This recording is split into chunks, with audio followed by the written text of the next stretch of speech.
এ বাজার, কিয়ামতের ময়দান যখন সংগঠিত হয়ে যাবে, একদিকে জাহান্নামের আওয়াজ, অপরদিকে আমার মালিকের আওয়াজ। মালিক ডাক দিয়া বলবেন, লিমানিল মুলকুল ইয়াউম, আজকের দিনের রাজত্ব আমি আল্লাহ। এই রাজত্বের দিনে, আজকের দিনের রাজত্ব আমি আল্লাহ। আমি হলাম মালিক, আমি হলাম রাজা, আমি হলাম বাদশা। আজকে কোনো দুনিয়ার কোনো বাদশাদের কোনো রাজত্ব চলবে না, আমি আল্লাহর রাজত্ব চলবে। আল্লাহ পাক রব্বুল আলামিনকে জাহান্নাম ডাক দিয়া বলবে, হে মালিক, জাহান্নামীগুলোকে আমার পেটের মধ্যে দাও, আমার পেটে অনেক ক্ষুধা লেগেছে। আল্লাহ রব্বুল আলামিন জানিয়ে দিবেন, হে জাহান্নাম তুমি একটু দাঁড়াও। কেন দাঁড়াইবা? বলে আমি আমার বান্দাদের থেকে দুনিয়াতে যে তা ছিল হিসাবগুলো নিয়ে নেই। জাহান্নাম বলবে, না না আল্লাহ, আমি তো আর সহ্য করতে পারছি না, আমাকে তাড়াতাড়ি দিয়ে দাও। জাহান্নাম সামনের দিকে অগ্রসর হইতে থাকবে, এই জাহান্নাম সামনের দিকে অগ্রসর হইতে থাকবে। আর জাহান্নামের ফেরেশতাগুলো আল্লাহরে বলবে, হে আল্লাহ, তুমি জাহান্নামটাকে ফিরাও। জাহান্নামটাকে ধরে রাখতে পারছি না, জাহান্নাম সামনের দিকে অগ্রসর হতে থাকবে। আল্লাহ রাব্বুল আলামিন জাহান্নামের ফেরেশতাদেরকে বলবেন, এই ফেরেশতা জাহান্নামের পিছনে শিকল লাগাও, আর এই শিকল লাগাইয়া টানতে টানতে জাহান্নামকে পিছনে নিয়ে যাও। জাহান্নামের ফেরেশতারা জাহান্নামের জন্য, জাহান্নামকে বাঁধার জন্য 70,000 শিকলকে নিযুক্ত করবেন। আর ওই 70,000 শিকলের পিছনে একটা শিকলের জন্য 70,000 ফেরেশতা নিযুক্ত করে দিবেন। এই 70,000 শিকল ধরে ফেরেশতারা যখন টানতে থাকবে, তারপরেও তারা ধরে রাখতে পারবে না। এরপরে জাহান্নাম সামনের দিকে দৌড়াবে, এরপর সামনের দিকে অগ্রসর হতে থাকবে। আল্লাহ পাক রব্বুল আলামিনকে জাহান্নামের ফেরেশতারা বলবেন, হে আল্লাহ, তুমি তো বলেছো যে আমরা যাতে করে শিকল দিয়ে টেনে হেঁচড়ে হেঁচড়ে নিয়ে যেতে পারি, কিন্তু আমরা তো জাহান্নামটাকে ধরে রাখতে পারছি না।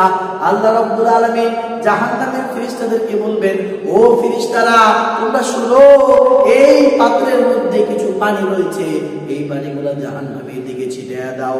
তাহলে যখন তারা এই পানিগুলা ছিটাইতে লাগলো, তারপরে জাহান্নাম শুধু পিছনের দিকে দৌড়ায়।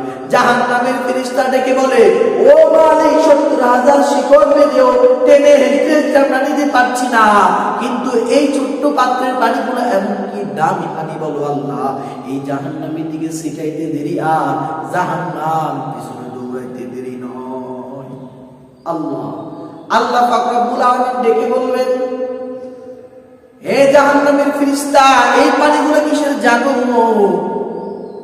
বলে, দুনিয়াতে যখন আমার বান্দারা গুনাহ করার পরে আমি মালিকের কাছে একান্ত গোপনীয়ভাবে তওবা করত, যখন দুই হাত উত্তোলন করে আমি মালিকের কাছে চাইতো, হে মালিক, গুনাহ করেছি, ক্ষমা করে দাও, চোখে দিয়ে যখন ঝরঝর করে পানি পড়তো, আমি মালিক কি করব? ওই আমার বান্দার চোখের পানিগুলোকে আমি জমা করে রেখেছি। এই পানিগুলো এমন দামি পানি, যে পানিগুলো তোমরা ছিটানোর পর জাহান্নাম শুধু পিছনের দিকে দৌড়াইতেছে। আল্লাহ আল্লাহ, ক্যা মুবারক নাম হ্যায়, আল্লাহ আল্লাহ আশিকু কা কাম হ্যায়, আল্লাহ আল্লাহ এই যে শিরিন ইস্তেনাম, আল্লাহ আল্লাহ এই যে শিরিন ইস্তেনাম, আল্লাহ আল্লাহ। এই মালিককে দুনিয়াতে থাকিয়া ভুলিয়া গেছো, দুনিয়াতে থাকি আমি মালিককে ভোলা যাবে না। বান্দা, একটু চিন্তা করে দেখো, দুনিয়াতে আর কয়দিন বাঁচবা? দুনিয়াতে আর কয়দিন বাঁচবা রে বাজান? একটু চিন্তা করে দেখো, তোমার সমবয়সী যুবক আজকে দুনিয়াতে নাই, তোমার সমবয়সী সেই বন্ধু বান্ধব গুলা অনেকেই কবরে চলে গেছে, তোমার সমবয়সী অনেকেই দুনিয়াতে নাই, কিন্তু তুমি দুনিয়াতে আছো, এসে তুমি আল্লাহ তাআলাকে বুঝতেছো না, আল্লাহর বিধানগুলো অমান্য করতেছো, রাসূলের সুন্নাহগুলোকে মানতেছো না, রাসূল সাল্লাল্লাহু আলাইহি ওয়াসাল্লামকে ভুলিয়া গিয়েছো। তুমি দুনিয়াতে থাকিয়া কার আদর্শ পালন